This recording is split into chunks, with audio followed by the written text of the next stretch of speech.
السلام علیکم، بسم اللہ الرحمن الرحیم۔ مالدیپ جو صرف 2 ماہ میں بدھ مت چھوڑ کر پورا ملک مسلمان ہوا۔ مالدیپ بحر ہند میں واقع ایک سیاحتی ملک ہے۔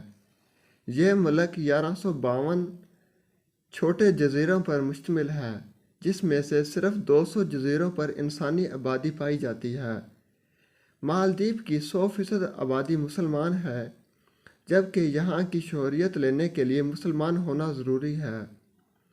عجیب بات یہ ہے کہ مالدیپ بدھ مت کے پیروکار کا ملک تھا۔ صرف 2 ماہ کے اندر اس ملک کا بادشاہ، عوام اور خلوص سب دائرۂ اسلام میں داخل ہوئے۔ مگر یہ معجزہ کب اور کیسے ہوا؟ یہ واقعہ مشہور سیاح ابن بطوطہ نے مالدیپ کی سیاحت کے بعد اپنی کتاب میں لکھا کہ ابن بطوطہ ایک عرصے تک مالدیپ میں بطور قاضی کام کرتے بھی رہے ہیں۔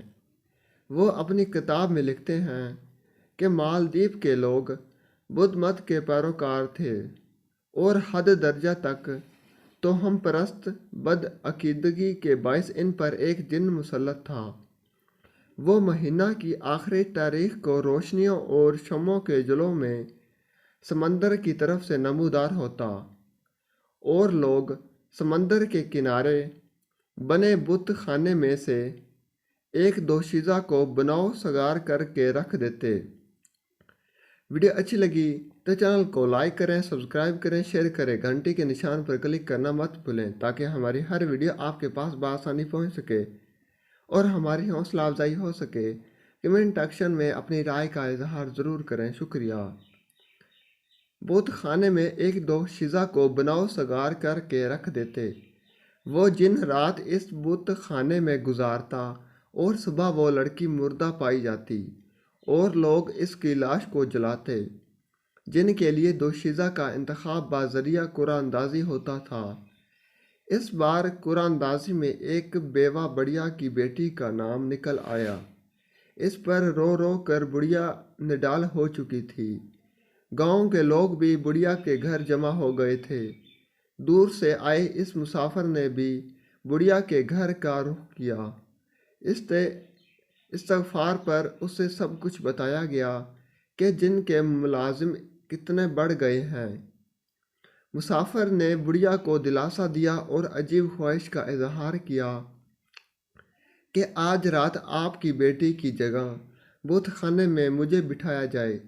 پہلے تو وہ لوگ خوف کے مارے نہ مانے کہ جن غصہ ہو جائے گا تو ان کا انجام بد ہو سکتا ہے، لیکن مرتا کیا نہ کرتا، وہ راضی ہو گئے۔ مسافر نے وضو کیا اور بت خانے میں داخل ہو کر قرآن مجید کی تلاوت شروع کر دی۔ جن آیا اور کبھی واپس نہ آنے کے لیے چلا گیا۔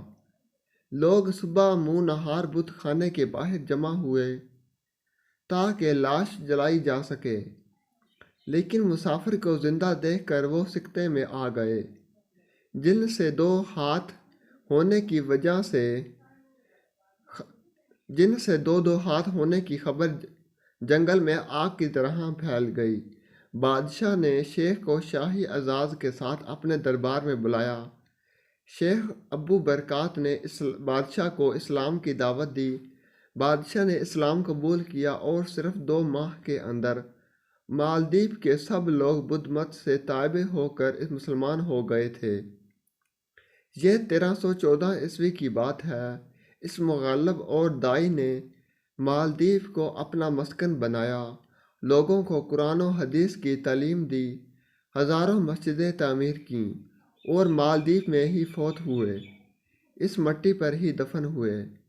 کہنے کو ابو برکات ایک شخص، لیکن تنہا ایک امت کا کام کر گئے۔ آج بھی ان کو برابر اجر مل رہا ہوگا۔ ویڈیو اچھی لگی تو چینل کو لائک کریں، سبسکرائب کریں، شیئر کریں، گھنٹی کے نشان پر کلک کرنا مت بھولیں تاکہ ہماری ہر ویڈیو آپ کے پاس بآسانی پہنچ سکے اور ہماری حوصلہ افزائی ہو سکے۔ کمنٹ سیکشن میں اپنی رائے کا اظہار ضرور کریں۔ شکریہ۔